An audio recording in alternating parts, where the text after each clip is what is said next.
पर अम्बेडकर महासभा के प्रारंभ से जुड़ा हुआ था। और अम्बेडकर महासभा का हम लोगों ने जिस तरह से स्थापना की, वो बहुत बड़ा सामाजिक चेतना और सामाजिक क्रांति का केंद्र बनाने के पॉइंट ऑफ व्यू से बनाया था और उसमें काफ़ी कार्य हुआ। मैं यहाँ उस समय तक 4-5 साल तक रहा। उसके बाद भारत सरकार में प्रिंसिपल एडवाइजर प्लानिंग कमीशन एवं सचिव एमएसएमई भारत सरकार से रिटायर हुआ। उस समय मुझे मालूम पड़ा कि महासभा पर कुछ अवांछनीय तत्वों ने कब्जा कर रखा है और उसकी वजह से वहाँ पर मारपीट भी हुई, पुलिस एक्शन भी हुआ। और परंतु महासभा का जो मामला था वो अंततः हाई कोर्ट में पहुंचा और हाई कोर्ट में एक जस्टिस रजा साहब थे। उन्होंने ये निर्णय दिया, 15-16 लोग थे एग्जीक्यूटिव में, तो 15-16 को दरकिनार करते हुए उन्होंने ये आदेश दिया था और वो 6 लोग उसमें हावी रहे।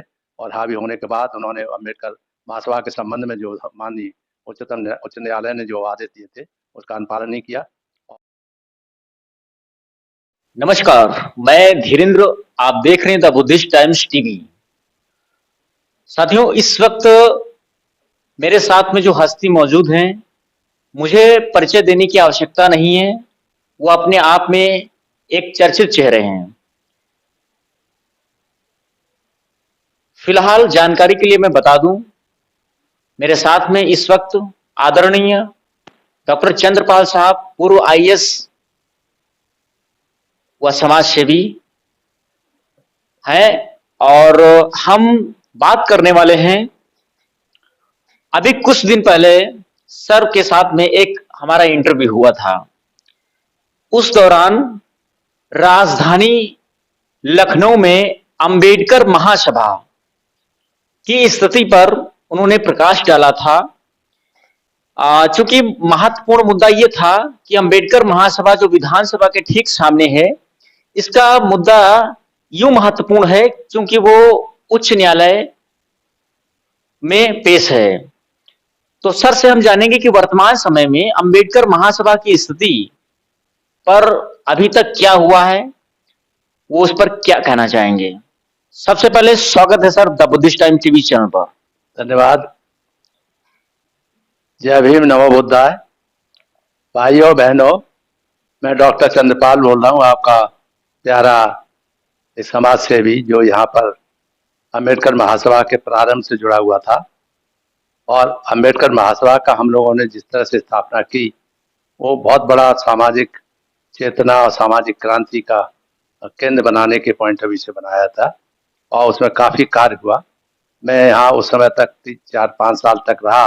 उसके बाद भारत सरकार में प्रिंसिपल एडवाइजर प्लानिंग कमीशन एवं सचिव एमएसएमई भारत सरकार से रिटायर हुआ। उस समय मुझे मालूम पड़ा कि महासभा पर कुछ अवांछनीय तत्वों ने कब्जा कर रखा है और उसकी वजह से वहाँ पर मारपीट भी हुई, पुलिस एक्शन भी हुआ।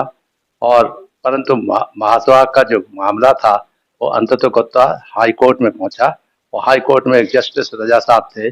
उन्होंने ये निर्णय दिया था कि किसी भी हालत में अम्बेडकर महासभा का कोई भी दोनों पक्ष जो हैं, जो एक पक्ष विपक्ष, दोनों कोई भी प्रयोग नहीं कर पाएंगे और केवल उसे जब तक निर्णय नहीं होता, अंतिम निर्णय नहीं हुआ, उससे पूर्व ही एक जो हम लोगों के अपोजिशन ग्रुप पे थे, 6 लोग थे, वो लोग, हम लोग 15-16 लोग थे एग्जीक्यूटिव में, तो 15-16 को दरकिनार करते हुए उन्होंने ये आदेश दिया था और वो 6 लोग उसमें हावी रहे।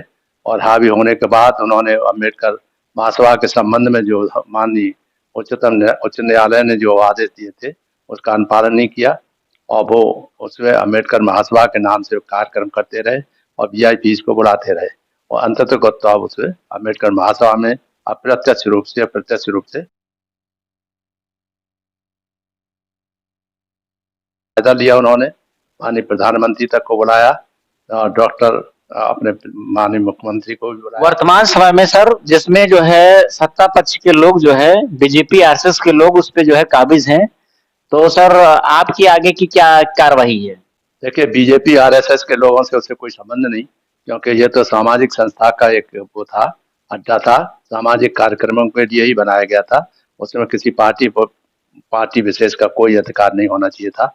मगर आप बता रहे हो कि ये हुआ है तो इसकी हम जांच करेंगे अप्रत्यक्ष रूप से। पहले तो जो नहीं सर, मैं नहीं बता रहा हूँ, ये जनता के बीच का सवाल है। जनता के बात में दिमाग में है, क्योंकि जो जो लोगों ने इसमें से तोड़-पाड़ की, इसको बाँटा, वो लोग जो हैं भारतीय जनता पार्टी के साथ मिल कर के ऊँचे पदों पे चले गए। कोई राज्य मंत्री का दर्जा मिल गया, किसी को एमएलसी बना दिया गया। इस वजह से लोग फ़ील करते हैं, मगर वो तो बिल्कुल ही किसी पार्टी विशेष का नहीं था। और माननीय मुख्यमंत्री से हम अनुरोध करना चाहेंगे, प्राइम मिनिस्टर जब आए थे तब भी हमने किया था कि विवादित जगह पे माननीय मुख्यमंत्री और माननीय प्रधानमंत्री को नहीं जाना चाहिए था, परंतु हुआ ऐसा मामला। माननीय प्रधानमंत्री तो कुछ बोले भी नहीं थे, बताते हैं, और वो चले गए, मगर उन लोगों ने तो उसका लाभ ले लिया, क्योंकि अप्रत्यक्ष रूप से वो भाजपा से संबंधित अटैच थे। अब ये है कि जो भारतीय जनता पार्टी के लोगों से मतलब नहीं है, किसी में नहीं, जो जिसमें उसमें ऑलरेडी जो 2500 लोग थे, जो परमानेंट मेंबर थे, जिन्होंने 1-1 हज़ार 2-2 हज़ार रुपया कंट्रीब्यूट किया था, उन लोगों वो मांग करते हैं कि साहब ये अम्बेडकर महासभा खुलना चाहिए, उन लोगों के लिए भी खुलना चाहिए। इसलिए हमने कहा था कि जो हाई कोर्ट ने निर्देश दिए थे, उसमें उल्लंघन जो किया है, कि जो उन्होंने कहा था कि कोई भी लेटर पैड का प्रयोग नहीं करेगा, और जिन्होंने प्रयोग किया है उनके खिलाफ डिफेमेशन कंटेम्प्ट ऑफ कोर्ट का मुकदमे दायर करने चाहिए। और उसके बाद और बाकी जितने भी आगे की कार्रवाई है, उस पर अनुरोध किया जाएगा कि उसमें हाई कोर्ट का अगर दखल चाहिए तो हाई कोर्ट, अन्यथा तो अपने रजिस्ट्रार को हमने जो एप्लीकेशन दी है 2/7/22 को, वो 23 को, उसके अभी तक कोई कार्रवाई नहीं हुई है। 2/7/22 को दिया था, जबकि उस पर कार्रवाई हो जाना चाहिए था। मैं समझता हूँ कि हम इसमें न्याय करवा के मानेंगे, क्योंकि ये समाज की संस्था थी, जो कि समाज के न्याय के लिए इसने बहुत अपना योगदान दिया था, सारे देश में जानी जाती थी। सूत्रों के हवाले से सर खबर आ रही है कि बहुत जल्द अंबेडकर महासभा के ऊपर चलेगा बिल्डोजर। इस पर क्या है आपकी राय? अब इसके बारे में मुझे आप ही ने पहले जानकारी दी है कि बुलडोजर चलेगा, तो उसको देखेंगे कि कैसे चलेगा, काय बात पे चल रहा है, क्या चाहते हैं, क्योंकि सरकार ने तो उसको हम लोगों को उसको एक 90 ईयर्स की लीज डीड पे दिया था, और कंट्रीब्यूशन सरकार ने भी काफी रुपया कंट्रीब्यूट किया था। और मुझे याद है मैं जब गया था तो करीब उसमें उनको अगर किसी ने गुमराह किया है तो उसको देखा जाएगा, और उनसे मिल करके एक भेंट वार्ता में उनसे रिक्वेस्ट किया जाएगा कि कृपया आप ऐसे झगड़े वाला काम नहीं करें, जो कि सारे दोनों ग्रुपों के बीच में एक संघर्ष हो, और अनावश्यक रूप से शासन के लिए बदनामी का सबब बन सके। जी बिल्कुल। चूँकि मैं आपको बताते चलूँ कि अंबेडकर महासभा वो स्थल है राजधानी लखनऊ का, और हालांकि वो लखनऊ तक ही सीमित नहीं है, पूरे भारत में सीमित है। पूरे भारत में अंबेडकरवादियों और बुद्धिज़्म के लोगों के बीच में वो छाया हुआ है। चूँकि यहाँ उत्तर प्रदेश में लखनऊ राजधानी में डॉक्टर बाबा साहब की पवित्र अस्थि कलश यहाँ पर स्थापित हैं, इसलिए वो आज भी चर्चित है। तो अगर इस समय में अगर वहाँ पर बुलडोजर चलता है तो ये बहुत ही निंदनीय है, और मेरे हिसाब से कि सरकार को इस पर सोचने की ज़रूरत है, और जो न्यायालय है उसको इस पर जो है अपना न्यायपूर्ण जो है फैसला देने की ज़रूरत है। तो इसी के साथ में माननीय मुख्यमंत्री बड़े न्यायप्रिय हैं, और वो बुद्धिज्म की तरफ ध्यान भी रखते हैं। मुझे बताया गया उन्होंने काफ़ी रुचि ली है बुद्धिज्म को आगे बढ़ाने में।